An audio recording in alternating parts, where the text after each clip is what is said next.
Hello everyone, welcome to my YouTube channel Amit Mishra e learning centre. दोस्तों, आज हम बात करने वाले हैं बायोलॉजी के इम्पॉर्टेंट क्वेश्चंस की, जो अक्सर एसएससी और रेलवे एग्ज़ाम जो कराती है उनमें पूछे जाते हैं।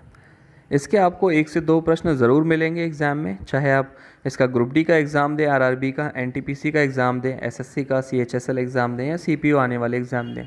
ठीक है, तो उसी के रिगार्डिंग हम बात करने वाले हैं। तो चलिए स्टार्ट करते हैं। क्वेश्चन 1 है हमारा, बड़ी चेचक जिसको हम स्मॉल पॉक्स कहते हैं किस विषाणु के कारण उत्पन्न होता है। तो ये कौन सा विषाणु होता है, कौन सा वायरस होता है जिसकी वजह से ये रोग हमें उत्पन्न हो जाता है। तो ये होता है वेरिसेला जोस्टर वायरस।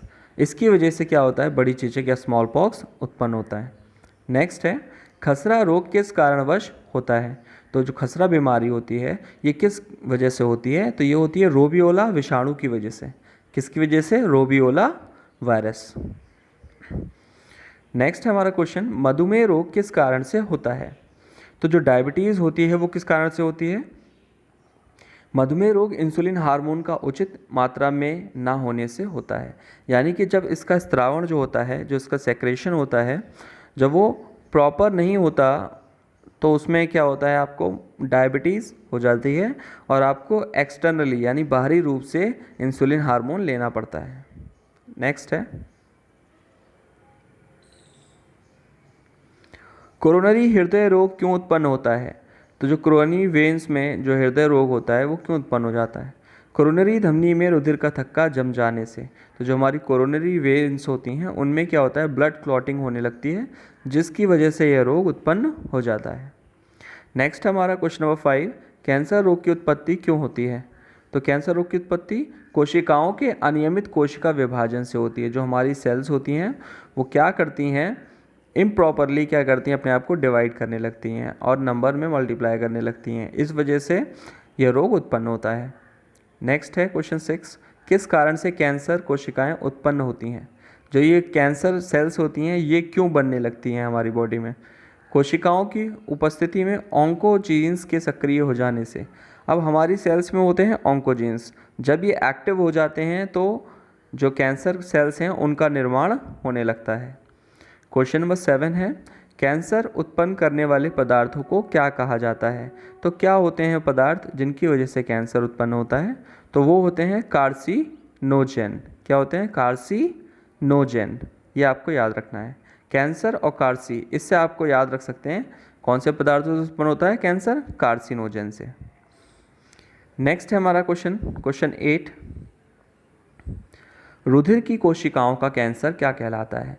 जो ब्लड सेल्स होती हैं उनका जो कैंसर होता है उसको क्या कहते हैं, उसको कहते हैं ल्यूकेमिया। क्या कहते हैं, ल्यूकेमिया। अभी हाल ही में आपने ल्यूकेमिया वर्ड कई बार सुना होगा, कई सारे ऐसे बड़े बड़े सेलिब्रिटी जिनको ल्यूकेमिया की प्रॉब्लम हो गई है। नेक्स्ट है, ल्यूकेमिया होने का प्रमुख कारण क्या है। अच्छा, क्या कारण होता है जिसकी वजह से ल्यूकेमिया हो जाता है। तो ये होता है श्वेत रक्त कणिकाओं में संख्या में वृद्धि होना। यानी कि जो हमारी वाइट ब्लड सेल्स हैं उनका जो नंबर होता है वो इंक्रीज़ होने लगता है, तो ल्यूकेमिया हो जाता है।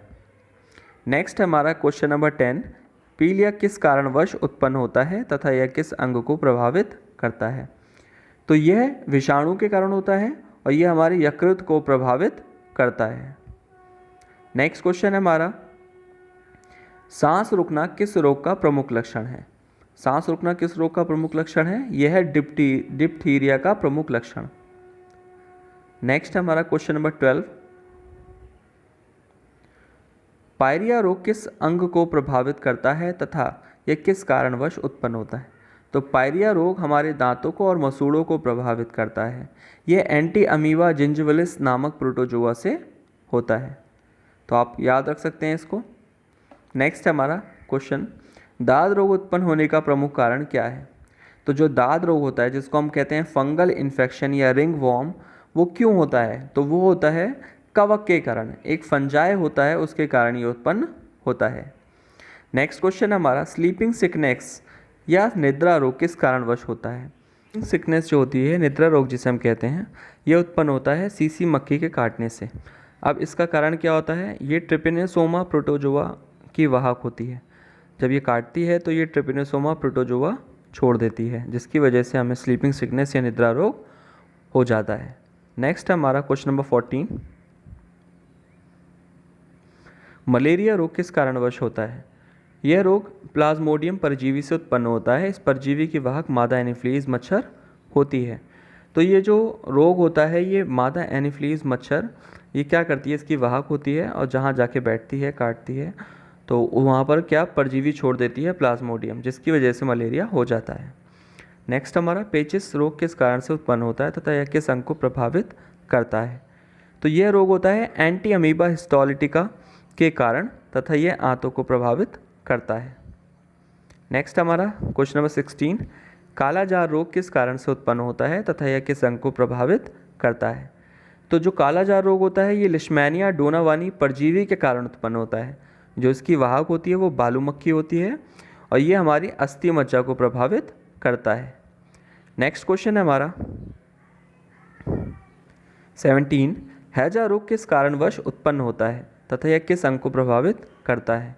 तो जो हैजा रोग होता है वो विब्रियो कॉलरी नामक जीवाणु के कारण उत्पन्न होता है तथा हमारी आंतों को प्रभावित करता है। अब जो देखिए हैजा है, हैजा को हम क्या कहते हैं? कॉलेरा। तो जो कॉलेरा है उससे आप कॉलरी याद कर सकते हैं।